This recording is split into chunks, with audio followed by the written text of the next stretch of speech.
talofa ma o lo fatu ya te oile anga masani o tatou por kalame le fua au mai fo ira tatou le sono nei kuata lona lua o le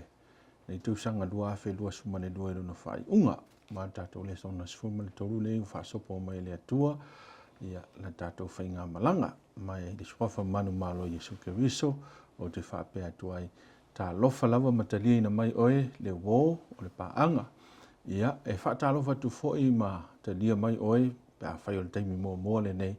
wa e mai mo ma e fa fonga mai tatou por kalama le nei o le sono fa mo i lungo le lata o le fa mo po le Hope Channel American Samoa ia o te fa ta lofa tu fo la ona le tua le songa ia autu songa fa fe ngainga ia i lona sao ta u fa tailo songa autu ta lofa fa lo atu ia o tatou foi a o masani le o tatou por kalama manisi o ona le tua o le awai mai ai i le nei avanoa ia o le asi o tatou so poloa e fa au so ino tatou le sona ia ona e fa tulanga fo tatou taimi mo le fa soa le o fai tatou te talo lo matu ta mai le langi fa aftai le avanoa ia o ina i pe matou ia upu mau fionga ala amatu fa mai e le so ino tu so kenese le tu so amatanga sa e o mai le tua le fa vai o me malava o lo fa pe na no matu o ina a mai fo ile tua ma le ma o onga taua e o no matu volai ma te pu e no matu fa tua a matu fa ina le tua le sona le nei fo i a onga ni kwata ma tu te mo mia lava la o fio ia pe ona e mafuta mai le sono uma mai ia fa pe fo ona e ngane lei ma e mafuta mai i le ngate le mafa so ai fa pe fa fo mai moa so stasio lo ma ona nei fa sa longa ia i wa tu ile tu la tu sa i linga ia to e a le vi inga tu mau ia to e fa va lava amen men o le la o tato mai nei le tato le sona le nei ia ua o mai ma ua no fole ainga o Iakopo ia po le tamai o Sefa le asa tatu tele noa i nei le sona pe na tolu o mawai ia i le taunu mai o Sefa ia ma le sa ili mai o Nauso le teimo leongi ia le la o mai le ainga i le la fa mai i mantu so kenese le ta upo le masfulu ia e tele yo me tau mai mau pena lava teimi ala so out ai ese le tele o le sosia ma le tamau ainga o ia tono le o le sona nei ia ai ma tu fa mo o le nai fo isu e le sona a ni ma fa soa fo ia ona le tua pe ona tatu ia fa o popo atuai ma fa o ai ia le tulanga o la lava tapenanga ia awalo soifua fa le nganga ma soifua moni ma watu ia la sunga utu ole autula le o wai Aikupito ia Isaraelu o Iakopo e malona ainga atoa lava ia ole maula le mai tauina tatou mau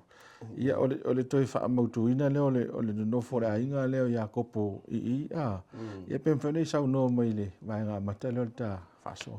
e faftai o le wa tonu mai susu nga muli ne ole o le sona po susuenga ia se fulu ma le tolu ma susuenga muli ni tatou te mai tau nai wa lena o le whaalua leo nā lu ese mai o Iakopo mai i kanana ni no o le fulfulanga nā lu ese mua o na ua sola ese mai ai lo la va manu no uso na toi whaafo i le tua ia leo ua o le teimi le ia o leo ua alu ese mai o na o le onge ma anga i atu mau i Aikupito ai ole mele o tuli lo pe o le fatau no ino le folfolanga le to ya para amo ai fatu puteleina ya lona ngafa ma ave o se fa monianga i le lalo langi ato ai tatu te mai tau i le tatu savalinga mai e se ale polkala me le tu o le fa mai fatu pum fatu ale i tau no o ale le folfolanga ya le fo e se le mele o nga i le tala wow ia ngata ile tu si pol ta pule o se lima se fo lo ngalo fam talanga e se ale va ai le tangata e se le polkala me ya le tu e fatati mo le so fo ta ale la tato e wa le wa fo i wa le teimo le onge le wa fo ia le no ia Iakopo ave uma Iakopo le mta pa fasu mo le ono o mea uma o na tamau a inga o tangata uma sa mau i o na fine o na whanau nalu uma ia kopo ma ave i la tau ia e te maitau i le amatanga mta ape whaso malion na tau nuu loi perisepa o si loe e ia kopo le taulanga i le tua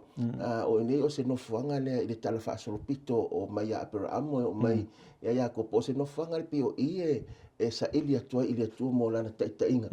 pe foi la na maua mta puna fasa ma le ono le fetala i ili atua ma toi faali ai ele fa mtalanga por fetala ngale atua ina i te mawai fa mai aua e te fefe a rifa e kupito no winga e pese i o longona e sa e a kopo e filongia e le ngata e fia o mau mani tala o ola po soifua pelo na tali le sa manatu oti ato ai male manatu e le to yonge me ai o le te male e ia male popole o to ton o le finangalo o le loto ya kopo ona o le manatu pe ato va ai i le tala fa solo pito mai o lana o lona tamao lona tamao mai lona tamaa e ia mena tutupu ai pe o le a programa Aikupito na ele mena tu la ia fa pena foi fetala ile tu esa ako o le alu Aikupito ai o temi fo le ongele na lo ia so pe la o meia o lo ia ile mai mo ai o te lo o le me o lo fefe ai pe popole ia o le fa tau unga o le folfolanga wa le vai atu ia ko o mai le matua o le o te pe origina va inga le wa nga ile ainga mau lo ia Aikupito lo o le la wa tatou mau autu ia pise i na o se fa mama faina o le settlement po le no fo le ainga i kosena ia ma fa tu putele ai le ona mai la i o le tatou tala le i le vai pe o i le feire set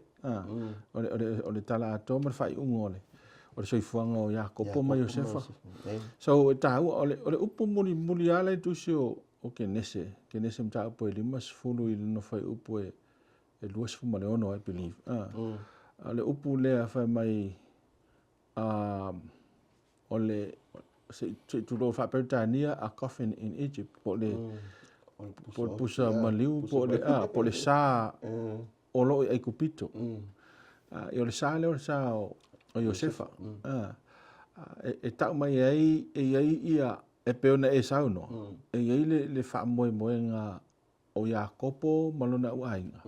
ia toi fo ila vai kanana wa o tatu lo umalava ia o le tala fa sol pito lava yo Aikupito mo tai matanga tai longa e ia mo meo fanu tanu fa pito lava ia vela ia Josefa pen tu fo ia Iakopo wa fa no lava i toi fo o le ia nga tama ia ma nana le pene e sau no o le ta o le tuli o le folanga le ina i tau nu na folanga na ve apera le la le se o ta fa so atula i le vanga mo le o tatou Lesona le ia o le o uma ia le filfilinga le pesa fa finta to ina aina loto la vai e lu ia Josefa ia si sau no ile anga ia to o Iakopo i o ile me o i siona tari pe o le mata upu le faso ma leon le feilo inga le a Iakopo ma Josefa lo na tali e te mai tau pe no faso atu la matanga na mo na sa ili atua mo le inga atua ai ma le to faali mai o le atua ia Iakopo ai o le fai o tangata ia no ma Iakopo ma lo na inga fa mer fa mtalanga e ono se fulu ma le ono tangata ai e tala la to fit se fulu wa le ono lea o fa naulia Iakopo na la to mai ma la to fata sela ia le ma Iakopo mai Josefa ma lan fana ia ma Iakopo le ato ia le fit se fulu le ono le le sa no fo mau to tonu o Aikupito ai te mai tau mai ele feilo inga o feilo inga le ina o feilo ai Iakopo ma Josefa na feilo ma le tala to ina ia wa fie fo ela o malolo le wa o lo o vai ia te oi mai o se tala to fa manatu mai tatou awa pe maram la uma o Josefa pe se i o le ata fatusa le o Yesu o Yesu to tono le tuspa ile soifuanga atoa o Josefa o soifuanga atoa Josefa ele ngata Emanuia i tangata o Isaraelu ai na manuia i foi mai mo Aikupito no winga i se isi mai monga wa ele tu siro mai le talanga apostolo Paulo ele Roman 9 ta pa se fulu mai tu sai le ni mai te le to ese o nei lo mo wa i fa ata ile mai monga le wa tasi wa le to ese no winga mo ta to le so e po le lava le se manga ia ari te mi ta to te tali ai Yesu malanga fa to ia te e ta ua tātou o le ainga o le tua. E le tō tau su so tātou ngafa po se Isaraelu wha mao ni pe sa mai ai o so se vaing ua tasi ai tātou le whātua ia Yesu. Pe o le isi na nā ata tāua ina o sau ia o whailoa ia kopo ma Iosefa. O le au mainga le tusa tangata uma pe a ili whaoletanga le tua pe a o ina whātua ia Yesu. E meni mai e wha mau ni o sau nonga na ina ua wha ngai le tua wai pea un tātou milo uma mai talai wa umatu na wha pito al fulfulanga ia Abraham Isaac Jacob ai pise i o le ala ua toso i le tua ni mea ngai Aikupito e ala i wha tanga o le melen tupu ia Iosef ai i le wato Iosefa yo e le ngata ta pena i le tua ia Iosefa e toia ngai e tua ia a o se fa manu yanga mo na tunu fa pau ma tu fo i le sunga le teta fa pe fo na fo i o se fa na sola ya lapan fo i mai mo fa mo ne ai ngola pan no to fo i mai so no ngol fa mtela o fa mo yanga e mo tanga ta e o mai ile so e tu sa itato te mi tātou te tali ai le tu Yesu avea mo tātou rin whao. Mo te oro le anganga na lausunga utu o lea e le i maua le pe o laua tau le loa i Isaraelu. O le whiwhilinga o la tau e le atua. E le i whiwhilinga fo i le me mana whapito le atua. Ai na whiwhiri whapito le atua for a purpose. E manui ai lea. Le lalo langi. So o apera amo ua o se ipu po se ala e sau ai tafi mai fa manianga le tua mo so stangata ia le lawa i tātou le lawa tala tusi o le tusi o ngaduenga le uta tala le noa mo so stangata le lawa ta o i tātou o tangata whaatua tua fa naua fa naua aper amo no whaatua tua ia o le aso po lonta fa so i le isi vanga tāu o tātou ina wanga ia tu ia kopo malainga na tuloa fasino ia ko se na no foi ia ni maenga ta ua mani Lesona ile tulanga le no foi mala mau ia Aikupito faftai wa pe ole mata upule faso ma fitu le ua o mai ile faso ai te mai tau nei le awala na introduce ai pena ia Iosefa no so ele na ia fai ole la wa le fai a fara o to ole mamoi o le mamo ai pese e folinga mai ona owa i lole le Jacopo tu langa o fa pau ma me tu manga ai foi tu pu to tono se manga na mana ya to Jacopo o ia Josefa ia vai ese alo na ainga e ui o no nofo i tu tono le o le no Aikupito ai mai fa mai o le au ta o to o le mamo e o to to wo fo le fa ia fara ia fai o to mamo o fesilo ma vai se ame o introduce pe o fa matala i fa pe Josefa io no sa tau na fa lo e ia me alo fa matale ni lo io no se ni ma fa no morning al wenga le o fili ya Josefa fa i lo pe ta o ya fa ele ngata ele na o le felo inga farao fa tasi ma farao ma Jacopo awa na fa mania o le sa fa mania Jacopo ia farao o se tule e se asa ona maua i to tono Aikupito awa ata o le farao pe o le isi le atua le tua e la to te va ai mawunga i le o tatala i nei fina ngalo le farao le atono me fole na mata ile le tusi e soto fai mai ua mavai atu le farao sa ia ilo Iosefa se isi fa mtanga sa ia ilo le tua o Iosefa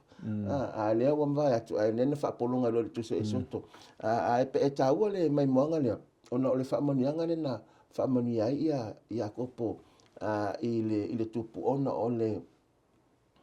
mawalunga o le taritonunga ma le fa atua o Jacopo i lo na tua po feari me alu iai e o fa tasi ama le tua le na fa ilo ia teia ile lo fanua principal le sa ia ile amatanga man ta pe fasu malon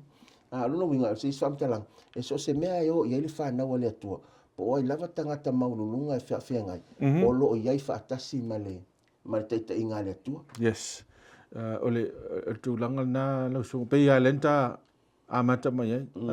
Ole mea nā lua ia kopo i manuia ole mea nā vele atua Iosefa i manuia. E alo manuia ona ole whina ngalo le atua.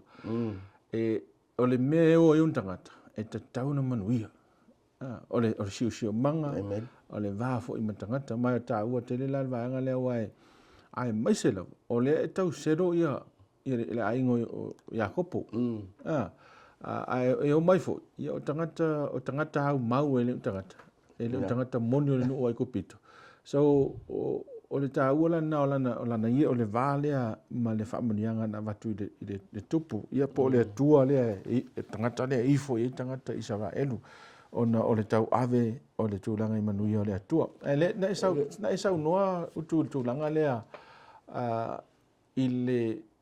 le paraleli o le soifuanga o Iosefa ma soifuanga o Yesu. I tūlanga lea lewa amata na leu tātou awa ai. I le sau mai ai le amatanga o tala Iosefa. Ia o se tangata na mtua o whaare tonu, pei e whauringa me o whaare tonu no nauranga. Ono o tua ia se ma loto leanga ina. Loto leanga ina i lona lava inga. Ma whaalata e ona lava uso, ona toto, ona a ano. Tātou wa ila ia i le awala na whaatanga i le atua nei mea umala. Na ui lava Iosefa ia. I ti ngā ma le maua lalo le o ngalanga na oai. Ona o le leftau i o le mea na whai e tangate ate ia, ele isa na mea. Ele isa na mea se na whai.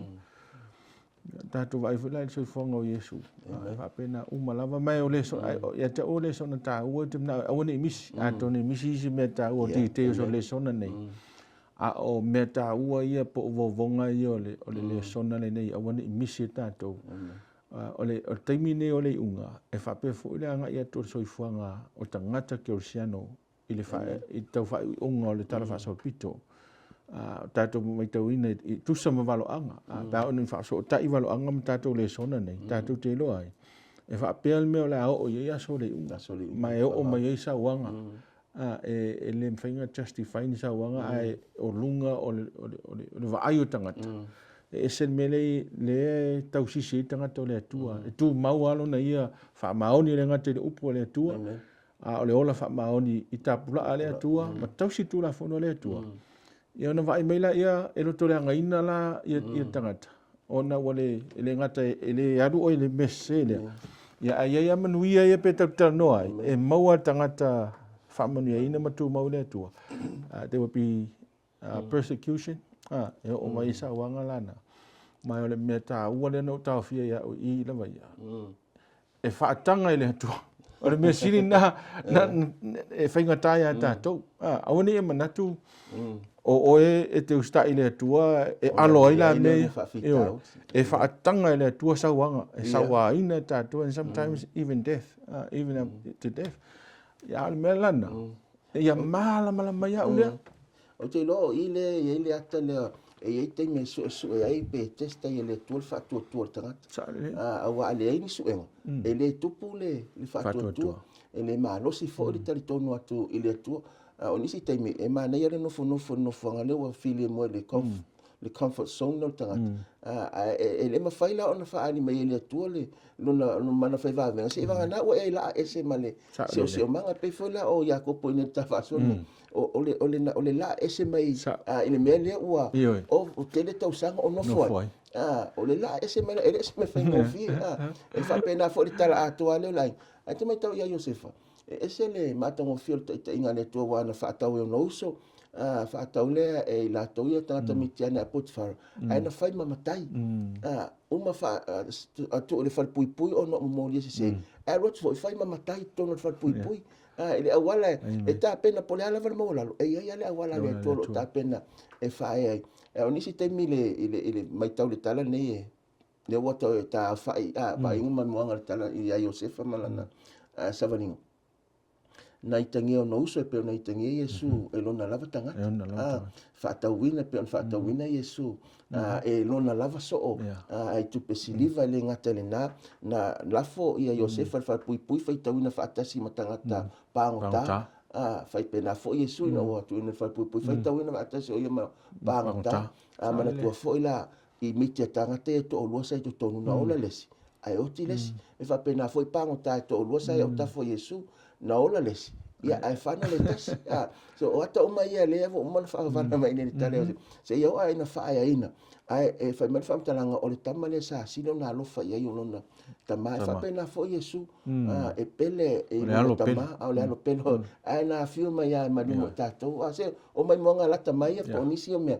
e ta wai le mai monga le so fuanga Joseph e mai me ia lo loto le tala le le mar fa alta o sea ona o nga te lea na mo tatou malama wa ele te me e fisiringia o tele tangata o ile taia loa e taia loa i me e pena e sau noa e tofutofo ele ona e lua me e o le oso i runga po ua e fisiringia loa lea fisiringia lea tua o le o nga ta ua la le i o le tu mau le whaatua tua i lea tua pia o mai whinga ta ia ma toftofonga lo langa le si va nga taua le o tata tala no fa lo tele ona o le taua ni si o me fa na o le tulanga wai na mua i fa ali ele tu ia Josefa lo na tau unga o lo na tau unga le e fai o ma fa o tanga i fo ia yo le la ili se fulu tolu tau sanga fa tau no o se fulu fitu tau sanga Josefa le na fa ali ele tu ai ele vale na matai no fa ali le miti mal fa tau no ele vale ia ona toftofonga malu tau ai a fai e tau la ila va ia au na ile lo la va ile mo mitinga sa o le uma na fola Yesu ali a fio le lang e alu a to e sau ile vala le folanga le male a fio mai Yesu e pau ale me malo lo si tato o le tau la ia nga ia Yesu e le o le folanga o le na ia fai le folanga o me tau na sa o le sa o fa te tenga fai nei fola o te anu ma mai sau so la so alo apia walu te fa i po i samo i sifo e ta ua na fa te mele alo al me pito silon ta te o tangata ne fa fola pe fa ma o se va pera voi la e la sei si me pito silon fa ma si ke sia no mani te me fa nga Yesu ma fa tau no e ta ua fola ale va ai le fa fola wa fa na fi mo Yesu lo wa fi mo fa tau no ina va lo angale na no winga ele la semela po le tato le so sa ole a inga fo ile a lo sunga pasta ya le to maua ia itala ole tu sio valo anga tu sio falinga penta fa so fo ia ele i am tena Lesona ona le te milen fa manuia le tu fa manuia le uta me mele ele ke ne se fa so mai ile fa manuia le a ya kopo ile na fa na ai fa mai le fa mtalanga tato so le Lesona ele ngata fa manuia ai o valo anga fo i mala mamanuia e o i tama ia le tau titala no ai lo no winga o le e turi matai le tala le nei ele o se tala e uia pe tau te vai fa ai uroti le fa ai u posoti se tu lo po le sao o Josefa ai e fo ninga mai le tala le like any other stories le o ma pe ia o si tala fo i o ma vai atu ele ma nei al fai unga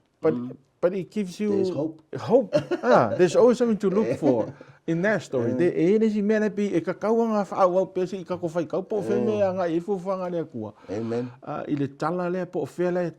tu wai ma tau lai fa moi. Amen. So i valo anga la ia po o fa mani anga la ya kopo ilan fa na. Ia ol fisidi ani a o nga ta ua la ve mai ta ua e matatu uma.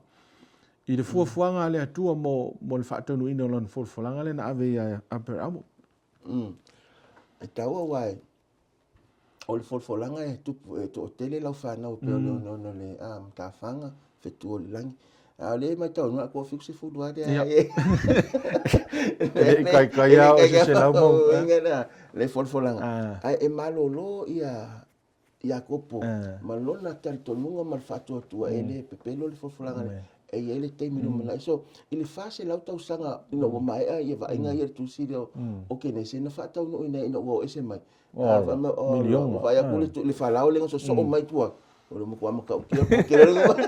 sa le le ia so le fa tau no inga na ile folanga ma le fa monianga Iosefa na ia valo ia tama nei po la na fa na ma me tutupu mai ai no winga o se mo o ina ai le se me o me na valo ia le tau no i fa mtalanga tu spa ia ai o se mai moanga matango fie pe o ina tau la ia pe fa mtalanga sa fa tau la ia le vai i le tu le na me folang e fa tau no ina ai o le tuto le tangata o le fa tu ma sa va le tu se e tu se mo folanga le tu awa e ma di pe fa vai le sa o Jakob o Iosefa menan fa na fa tu langa le Iosefa ran fa na tar fe ngal tam tu ma lim tam tau tar fe ngal tam ai ba tu le mo to ina yo walu o fe wa e do le Jakob le awala ma fina ngalo le tu ele o ia o elo lo lo fina ngalo le tu le sa fa na na ina e mafai ona fa mo ina ai foi iso fa na ele i le to se fulu mal to do ina le fa mo ina wa ole se fulu mal lua o tu ai ngo Israel o le fa na to se fulu a to ai mata ma to do le fa na wa fa na le to do a Iosefa le la e lua la tu ai nga ma Iosefa o le si uma oli na tas le nga famta le sui tu langa ya ro pena ma le tamane sa ta fa soi ila amtanga tanu ino wole mfen mo la uto ai sui tu langa Iosefa fa ne Iosefa le mo to sfuma to lu a fa te alu le ir tu so nga renga le temio no sta o ina se te fano o la na famta fa me to fitus sfuma lima no ila no ia Aikupito ia o le temile na o lo faita o se te fano ma fa na le ia Iosefa le mo fitus fuma lima wa ni stem fa meta to le fa mai le fa nga fo fitu lima ale fa mai le ke ne se fixe fulu ai ono le se senga tu su singa ma le temina piki apu mai ai le tala le le la ma fo ne se o se mai mo nga tawo na mo o fo le o le tuli lo ina la vol folanga le tu non fa to amen na tata ua ia le valo anga le na sunga fa fenga ile fa tanu ina tu so kenese lom ta po fitu le lisi uma me ia i ngora ni la misi mai la ringa o tanu ma sui lo e fa na ule Iosefa me se le lilo manase i la uva ai ole tala fa so pitu nei ole fa tanga ale tua mo tato e uia ole ta uma ia Isaraelu male tala fa so pitu Isaraelu o veta wole te va ai po le ale le pi o pase tu loa ole soifuanga le langa tangata e le o motu ai le forfolanga le tu mala nga duanga o fautanga tatu vai tala o mata me apelam o ka ko ama ko ku so kengese ye so wa ama ko le apelamo ya ke mi ngoa ka ko lo ke e forfola lo le tu apelam ai ui nga forfolanga ole mo kwa fai ka ko va ai fa le ko wa pe amo tau ya Isaac o me kas sau ya Jacob o wa killing ka ko va ai de ke le mo me fa le ko ngu le langa but it never once wa motu le le tua na le tu lo le tua mai fa nga le tua ne ya ne ya tangata uma e o tangata fa le to ne o ai no fa nga le sa ta to manatu ai e lo fa ya Jakopo ya Rasela sa tato manatu sesio orfana ora sela le la ala me mesia ya mai ane o tama yuta le o yuta fole na mo mata ya tu mai le te mi tato te ia e fa ko ko ina sita ai ele winga lo fa mtalanga la sunga pasta ole